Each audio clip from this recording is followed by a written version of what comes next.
Hello my dear friends, मैं जो हूँ आज फिजिक्स का टॉप 15 ऑब्जेक्टिव लेकर के आया हूँ, जो कि आप लोग को इससे 100% 5 या 4 ऑब्जेक्टिव पूछ लिया जाएगा।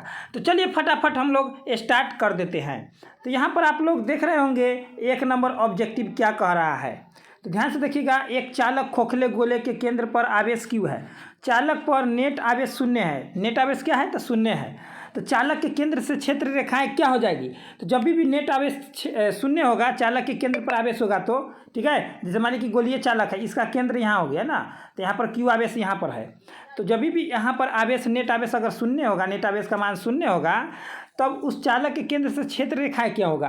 तो इसका हो जाएगा आप लोग को त्रिज्या चलेंगी। कैसे चलेगी? त्रिज्या मतलब त्रिज्या के रूप में ऐसे त्रिज्या चलेगी।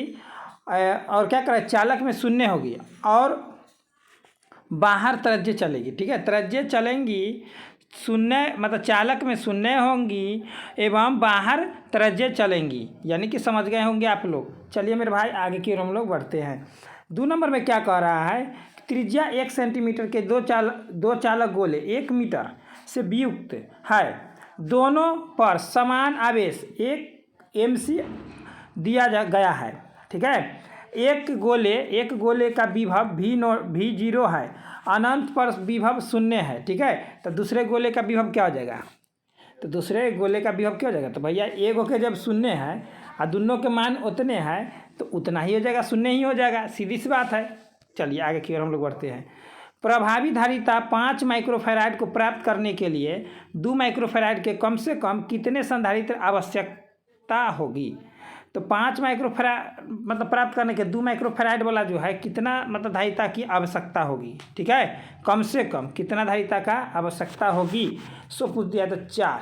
कितने का? तो 4 का मेरे भाई। कितने? तो 4 का। चलिए आगे की ओर हम लोग बढ़ते हैं मेरे भाई।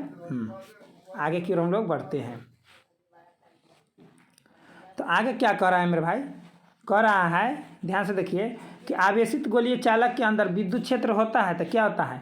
तो जब भी अंदर में कहे और विद्युत क्षेत्र पूछे तो 0 मार देना है, एकदम आँख मूंद का। सॉरी, आँख मूंद करना मेरा प्यार लाल। अरे भैया आँख खोल के, हाँ आप लोग एकदम एक ठोकते रहिए, एक लाइक करते रहे और अपने दोस्तों के साथ शेयर भी करते रहे।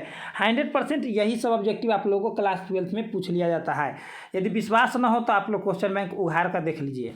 देखिए यहाँ पर, जब कोई वस्तु ऋण आवेशित हो जाता है तब इसका द्रव्यमान क्या होता है? तो जब भी कोई वस्तु अगर ऋण आवेशित हो जाएगा तो माइनस हो जाएगा, तो उसका द्रव्यमान बढ़ जाएगा। ऑटोमेटिक बात है भैया, ऑटोमेटिक बात है भैया। प्लस तो पहले से ही है, आवेश आ गया तो बस बढ़ गया। थोड़ा सा इसका अगर इफेक्ट देखना चाहते हैं तो शॉर्ट की इफेक्ट देख लीजिए कि उसमें से निकल जाता है, तो मतलब कि द्रव्यमानों का घट जाता है तो घनत्व उसका घट जाता है। 6 में क्या कर रहा है कि यदि एक प्रोटॉन को एक दूसरे प्रोटॉन के नज़दीक लाया जाता है तो उसकी स्थितिज ऊर्जा होगी। तो उसकी स्थितिज ऊर्जा क्या हो जाएगा? मतलब एक प्रोटॉन को दूसरे प्रोटॉन के नज़दीक लाइएगा तो उसका स्थितिज ऊर्जा क्या हो जाएगी? तो बढ़ेगी। 12 में प्यार लाल भाई ऐसा एकदम गर्दा कर दिया आप लोग। अब बस आप लोग के लिए मैं ऐसा ही ऑब्जेक्टिव कराते रहता हूँ। अगर नए हो तो सब्सक्राइब कर लेंगे और घंटा को प्रेस कर देंगे, जिससे आप लोग को नोटिफिकेशन पहुँचते रहेगा। एक और बात मैं कहना चाहता हूँ हमारे प्यारे दोस्त, आप लोग को हर चीज़ का PDF दिया जाता है टेलीग्राम, और नीचे एक वेबसाइट दिया गया है, वहाँ पर आप लोग जरूर विजिट करें। मैं बताऊँगा आप लोगों को इसका PDF कहाँ पर मिलेगा, कैसे लीजिएगा। यदि 1000 बूंदे एवं जिनमें प्रत्येक की धारिता 5 माइक्रोफैराड है मिलकर एक बड़ी बूंद बनाती है, तो बड़ी बूंद की धारिता होगी। तो बड़ी बूंद की धारिता क्या हो जाएगी? बहुत ही आसान और बहुत ही इजी क्वेश्चन। तो हमारे प्यारे दोस्त 50 माइक्रोफैराड हो जाएगी। क्या हो जाएगी? 50 माइक्रोफैराड। आगे की ओर हम लोग बढ़ते हैं। आगे कह रहा है कि दिए गए प्लेट पर आवेश, यानी कि इधर 20 वोल्ट, इधर 10 वोल्ट, इधर 2। तो यहाँ पर आप लोग जानते ही हैं मेरे भाई। क्या जानते हैं हमारे प्यारे लाल? नहीं जानते, चलिए हम बताते हैं। अंतिम विभव माइनस प्रारंभिक विभव, यानी कि Q बराबर क्या होता है? CV। तो C का मान कितना दे दिया है? तो 2। अब V के मान कितना है? तो 10 माइनस 20। तो देखिए इनमें से घटाइएगा तो -10 आएगा, बचका तो 10 दूना 20, माइनस में आ जाएगा तो माइनस में 20 माइक्रो कूलम।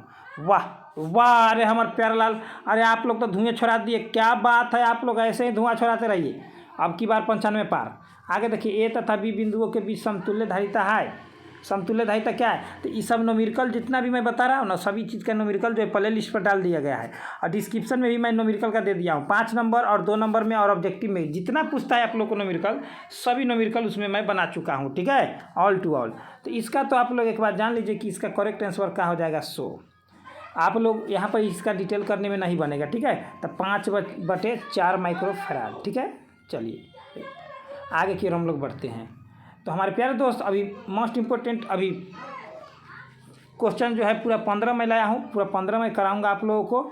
ध्यान दीजिए, समान धारिता n, ठीक है, कि संधारित्रों को पहले समांतर क्रम में और फिर श्रेणी क्रम में जोड़ा जाता है। तो दोनों अवस्थाओं में तुल्य धारिताओं का अनुपात क्या हो जाएगा, तो दोनों अवस्थाओं में एक को पहले समांतर क्रम यानी कि n हो जाएगा, एगो कह रहा है कथी श्रेणी क्रम, तो श्रेणी क्रम नीचे हो गया। तो सीधी सी बात, नो बकवास, क्रॉस गुना कर दीजिए तो n² हो जाएगा। क्या हो जाएगा, n²। कोई दिक्कत तो ना, तो ऑप्शन नंबर सी घर्षण। एकदम हम प्यार लाल भैया आप लोग को हम कहते हैं ना, एकदम वही बात। 8 माइक्रोफैराड 4 माइक्रोफैराड के 2 संधारित्र श्रेणी क्रम में है तथा इनके चरम सिरों पर 1200 वोल्ट का विभवांतर आरोपित किया जाता है।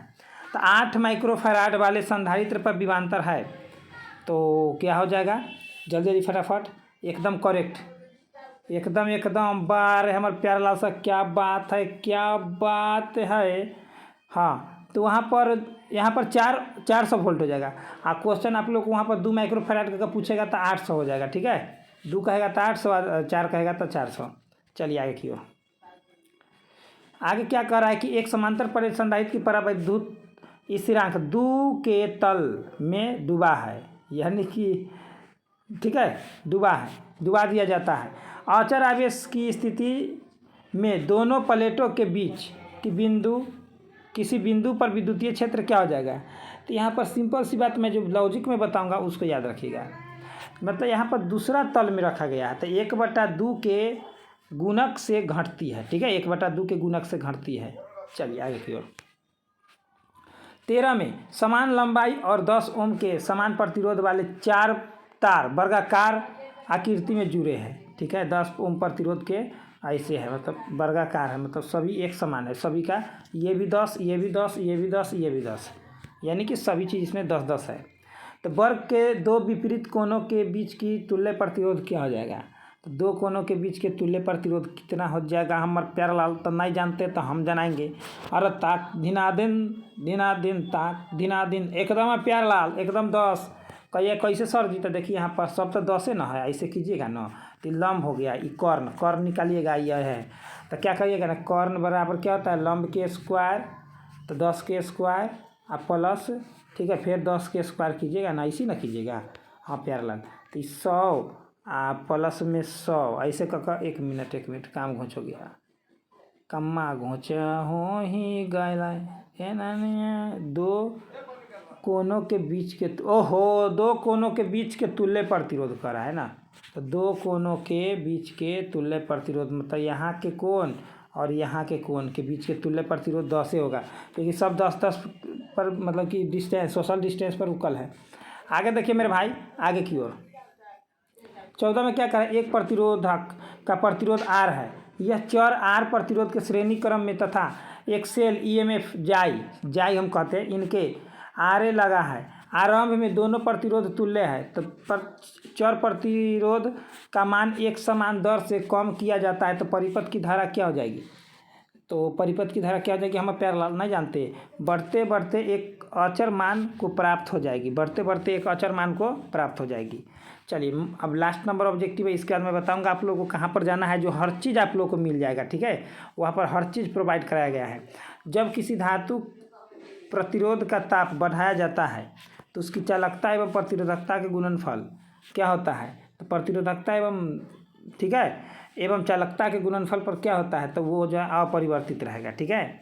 जब किसी धातु के प्रतिरोध का ताप बढ़ाया जाता है, तो ताप तो प्रतिरोध है, बढ़ाइएगा तो जैसे कि तैसे रहेगा, कोई बातें नहीं भैया। होगा चालकता बढ़ाइए चाहे प्रतिरोधकता बढ़ाइए, दोनों तो स्थिर रहेगा ना, एकदम अपरिवर्तित रहेगा। तो हमारे प्यारे दोस्त, आप लोग को अच्छा लगा होगा, तो चलिए हम लोग वेबसाइट पर चलते हैं फटाफट।